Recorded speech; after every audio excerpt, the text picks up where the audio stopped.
मैंने सोच लिया है, मैं ऐसा करूंगी, इनको वृद्धाश्रम भेज दूंगी।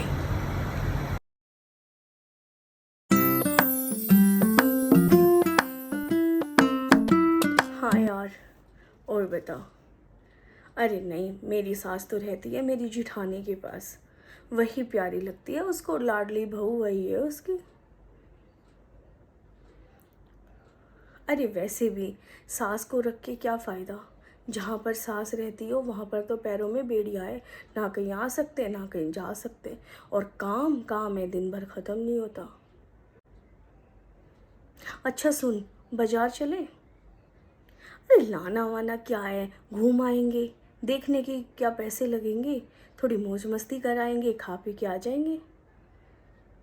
हाँ चल, मैं तैयार होके निकलती हूँ, हम यहाँ पे 4 बजे मिलते हैं। 4 बजे वहीं मिलेंगे, अपनी वहीं फेवरेट वाली गोलगप्पे वाली शॉप पर। ठीक है, जल्दी से चलती हूँ। मम्मी जी,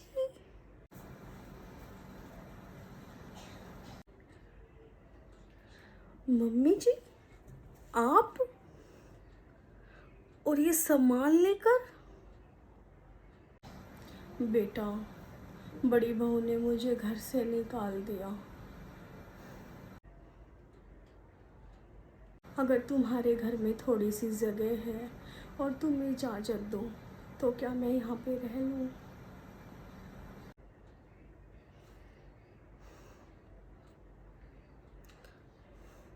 अरे नहीं मम्मी जी, कैसी बात करते हो। चलिए आप अपने रूम में आराम कीजिए, मैं आपके लिए पानी लेकर आती हूँ।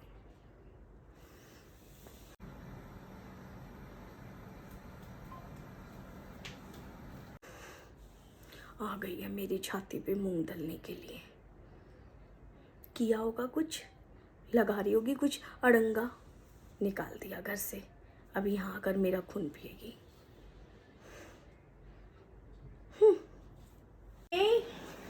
पिंकी, क्या कर रही है तू? हाँ, अरे कुछ नहीं, खिचड़ी बना रही हूँ। खिचड़ी? किसके लिए खिचड़ी बना रही है? अरे वो आई है ना मेरी सासू माँ, निकाल दिया मेरी जिठानी ने घर से। घर से निकाल दिया? चल कमरे में बैठ के बात करेंगे। चल, आ गई है मेरी छाती पे मूंग दलने के लिए। तेरी जिठानी ने क्या कर दिया? तेरी जिठानी तो बहुत बुरी। अरे किया होगा कोई कांड इसी ने। अरे हो सकता है तेरी जिठानी की गलती हो। अरे कुछ इसी का करा धरा मिलेगा, हर चीज़ में रोका टोकी कुछ ना कुछ करती रहती है। अब क्या करेगी तू? सोच लिया है मैंने, 2-3 दिन के बाद कह दूंगी अपना इंतजाम कहीं कर लो, यहाँ पर तुम्हारे लिए कोई जगह नहीं है। भैया क्या कह रहे हैं इस बात के लिए? अरे इनका क्या है, इनको तो मैं अपने आप मना लूंगी।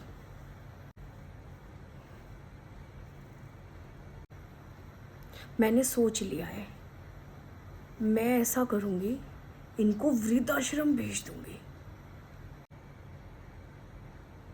वृद्धाश्रम? और क्या, वहां चली जाएंगी। तू पागल तो नहीं हो गई है, अपनी सास को वृद्धाश्रम भेजेगी? अरे पीछा छूटेगा ऐसे, मेरी जिठानी का भी और मेरा भी। आज लड़के वहां से यहाँ ही है, कल लड़के यहाँ से वहां जाएगी। अच्छा, अरे नहीं नहीं पागल, जिसके 2-2 बेटे हो वो माँ क्या वृद्धाश्रम में रहेगी? कैसी बातें करती है तू?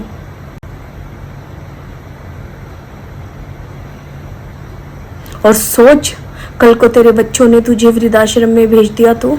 अगर तेरी भाभी तेरी मम्मी को वृद्धाश्रम भेज दे तो? मना तो तेरी भाभी भी लेगी तेरे भाई को।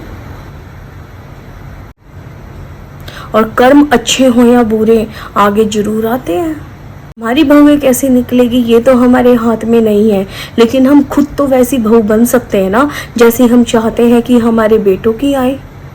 हमारी बहुएं ऐसी आए, हमारी सेवा करें, हम अपने आप को तो ऐसा बना ही सकते हैं ना। इस उम्र में, इस बुढ़ापे में कहाँ तुम्हारी सास वृद्धाश्रम में जाएगी। बुरे कर्म मत करो, आगे जरूर आते हैं। कह तो तू ठीक रही है, तेरी बात मेरे समझ में आ गई बहन। मैं अपनी सास की अपनी माँ की तरह सेवा करूंगी। अब जैसा कर्म करेगी वैसा ही फल पाएगी तू। कोई दुख तकलीफ नहीं होने दूंगी उन्हें। कल को बच्चे सेवा करे ना करे, कम से कम अपने दिल में तो तसल्ली रहेगी कि हमने अपनी सास की सेवा करी।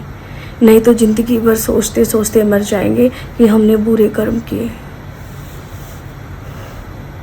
बहुत बहुत थैंक यू तेरा, तूने मुझे इतनी अच्छी सलाह दी। ऐसे ही कहते हैं, सहेलियां घर बिगाड़ती हैं, घर बसा भी देती हैं। जैसे तूने आज सही सलाह देकर मेरा घर बसा दिया। नहीं तो मुझसे कोई ना कोई गलत काम जरूर हो जाता और मैं बुरा कर्म कर बैठती। गलत सलाह तो बहन कभी किसी को देनी नहीं चाहिए। हमेशा दो तो सही सलाह दो, मानना ना मानना सामने वाले के ऊपर है। गलत सलाह देकर अपने कर्मों को क्यों बुरा करे। चल अब तू अपनी सास की सेवा कर, मैं जाती हूँ और मेरी ज़रूरत हो तो मुझे फ़ोन करती हूँ। एक माँ अपने बच्चों को अनेकों मुश्किलों के बावजूद भी पाल सकती है। अगर बच्चों के पिता कुछ काम नहीं करते या इस दुनिया में नहीं है तो भी वो बच्चों को अच्छी शिक्षा, अच्छे कपड़े, अच्छे गुण, अच्छा रहन सहन दे देगी। लेकिन उसके कई बच्चे मिलकर भी शायद उस माँ का, एक माँ का भरण पोषण करने के लायक नहीं होते हैं। हमारे समाज में अक्सर देखा जाता है कि माँ बाप अपने बच्चों के लिए सब कुछ करते हैं, लेकिन वो बच्चे सिर्फ अपनी बीवी को खुश करने के लिए अपनी माँ की, अपने पिता की बेइज्जती कर देते हैं। यहाँ तक कि कुछ बच्चे तो इतना गिर जाते हैं जो ये कह देते हैं कि इनको तो मैं वृद्धाश्रम भेज दूंगा, तुम बस मेरे पास रहो। अपनी बीवियों के इतने गुलाम बन जाते हैं जो अपनी माँ का दूध का कर्ज भूल जाते हैं। उन्हें तुम्हें इस दुनिया में लेकर आई है वो ये तक भूल जाते हैं और सिर्फ अपनी बीवी को खुश करने के लिए उन्हें जरा भी शर्म नहीं आती है। ये कहते हुए उनकी जुबान जलती नहीं है कि माँ को वृद्धाश्रम भेज देंगे। ऐसे बच्चे तैयार रहें, क्योंकि तुमने तो अपनी जुबान से सिर्फ कहा है, लेकिन तुम्हारे बच्चे तुम्हें वृद्धाश्रम जरूर भेजेंगे। इस बात का हमेशा आपको ख्याल रखना चाहिए, क्योंकि कर्म किसी का पीछा नहीं छोड़ते हैं। कर्म अच्छे करोगे तो अच्छा फल मिलेगा और बुरे करोगे तो फल बुरा ही मिलेगा। कांटेदार झाड़ियाँ उगा रहे हो बीज, तो तुम्हें वहाँ पर कैसे मिलेंगे कमल के फूल? वो नहीं मिलेंगे, कांटेदार ही मिलेंगे। फूल भी मिलेगा तो भी कांटेदार ही मिलेगा।